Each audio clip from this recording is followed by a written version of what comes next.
हे hello hi everyone. आज हम बात कर रहे हैं थोड़ा एक political but non political issue के ऊपर। 18th लोकसभा इलेक्शंस कंप्लीट हो चुके हैं। 4 जून को रिजल्ट भी डिक्लेयर हो चुका है और एनडीए ने उसमें एक मेजॉरिटी फॉर्मेट में आई है और अब वो गवर्नमेंट बनाने की ओर अग्रसर है under the leadership of prime minister Modi. 1-2 दिन में शपथ ग्रहण भी हो जाएगा। अब किस सीट से कौन जीता, किसे कितनी सीट्स मिली, बीजेपी का परफॉर्मेंस कैसा रहा है, कांग्रेस ने कितना कुछ किया है, इन सब पॉलिटिकल इश्यूज के ऊपर हम डिस्कस करने वाले नहीं हैं।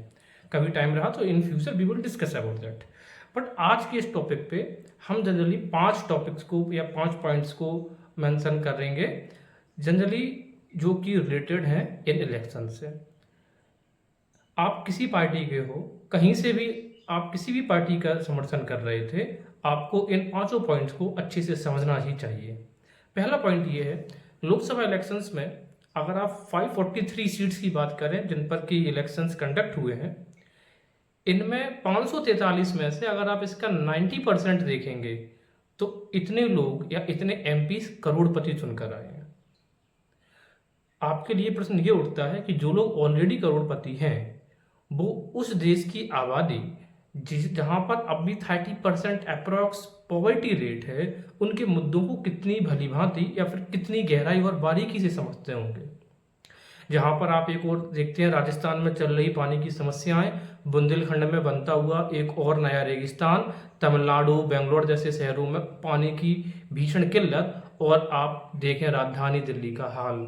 एक तरफ पर्यावरण की दशा दशा किस ओर जा रही है और दूसरी ओर हम देख रहे हैं कि हम चुन रहे हैं किन्हें, जो कि मिलेनियर्स हैं। अब बात यह कि क्या हमने जानबूझ के करोड़पतियों को चुना? हो सकता है कि हमने जानबूझ के भी चुना हो, या फिर यह भी हो सकता है कि उस लिस्ट में सारे के सारे ही करोड़पति थे और हमारे पास कोई ऑप्शन नहीं होता उन्हीं में से चुनने का। तो फिर क्या हम ये सवाल उठाने लग जाएं कि 76 सालों के वर्षों के बाद, 76 वर्षों के बाद भारत में गरीब लोग जो हैं, जो मिडिल क्लास हैं, जो बहुत ज़्यादा पैसा अफोर्ड नहीं कर सकते हैं, क्या उन्हें कोई राइट ही नहीं है? इनडायरेक्टली कोई बैरियर उनके ऊपर क्रिएट कर दिया गया है इलेक्शंस न लड़ने के लिए। इसके अलावा हमें ये भी देखना चाहिए कि आखिर में भारत में इलेक्शंस इतने महंगे क्यों हैं। अभी रिसेंटली जो इलेक्शंस कंडक्ट हुए हैं, इनकी डेटा की अगर हम बात करें तो भारत में लगभग 1.35 करोड़ रुपीस खर्च किया गया है इस इलेक्शंस को कंडक्ट करवाने के लिए। एक ऑफिशियल डेटा है, अनऑफिशियली तो कई करोड़ों और इसमें अगर आप ऐड कर दोगे तो उतने पैसे खर्चे होंगे।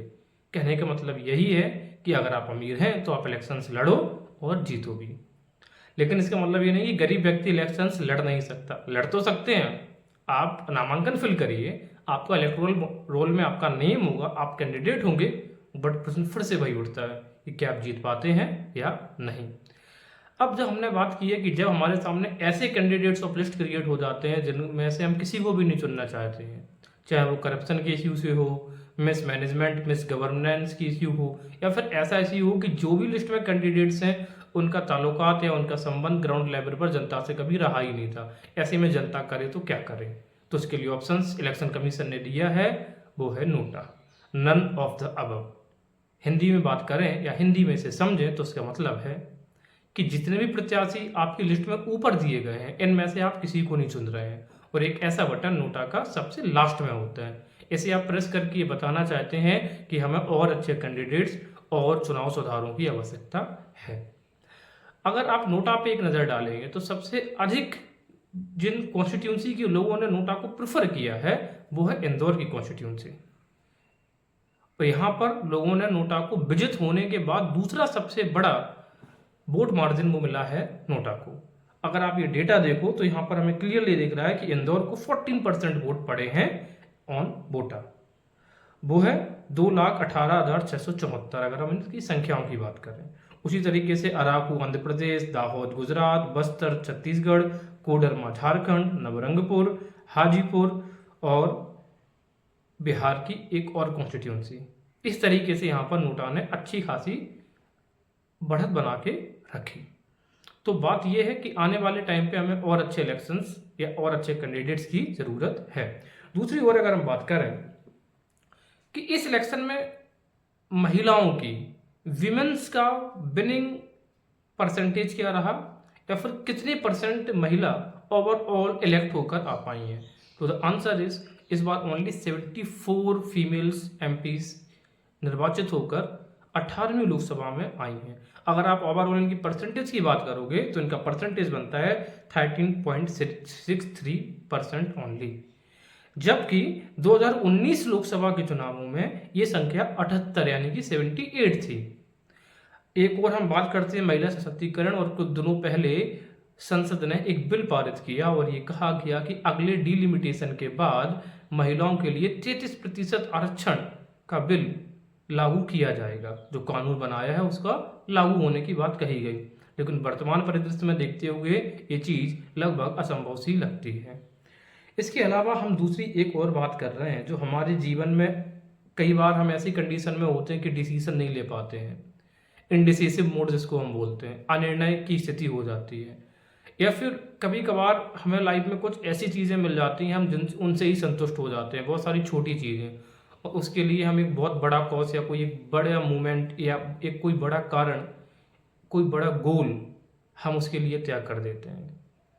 तो हमें इस पूरे इलेक्शन कैंपेन में बहुत सारे कैंडिडेट्स की स्ट्रगल की कहानी हमने देखी है, लेकिन मीडिया में जो बहुत ज़्यादा हाईलाइट हुई है वो है साउथ से हीरो हैं के अन्नामलाई। तमिलनाडु में आईपीएस कैडर के अधिकारी रहे हैं, बाद में उन्होंने वहाँ से इस्तीफा दिया और ज्वाइन किया बीजेपी। ज्वाइन होते ही इनको vice president of Tamil Nadu unit बना दिया गया, लेकिन फिर इलेक्शंस वहाँ पे लेजिस्लेटिव असेंबली के इलेक्शंस में इनकी हार होती है, लेकिन फिर भी जो लीडरशिप है, जो सेंट्रल लीडरशिप है बीजेपी की, उनके ऊपर उन्होंने भरोसा जताया। और दूसरी बात क्या है, दोबारा से उनको अब उनके पद का प्रमोशन कर दिया गया और वो तमिलनाडु बीजेपी यूनिट चीफ बना दिए जाते हैं। 2024 के इलेक्शंस में उन्होंने मेहनत कितनी की है ये अब के अन्नामलाई और उनकी टीम जानती होगी, लेकिन मीडिया ने उनको एक अच्छी फिगर में प्रेजेंट करने की कोशिश की, लेकिन रिजल्ट हुआ कि के अन्नामलाई की हार हुई। के अन्नामलाई की हार से ज़्यादा चर्चे इस बात की भी हैं कि वहाँ पे जो है डीएमके कनिमोजी, उन्होंने उनको मॉक किया, उनकी खिल्ली उड़ाते हुए उन पे ताना कसते हुए कहा कि एक ऐसा व्यक्ति जो कभी इलेक्शंस नहीं जीतता है। हालांकि के अन्नामलाई ने अपने जीवन काल में अब तक सिर्फ 2 इलेक्शंस लड़े हैं।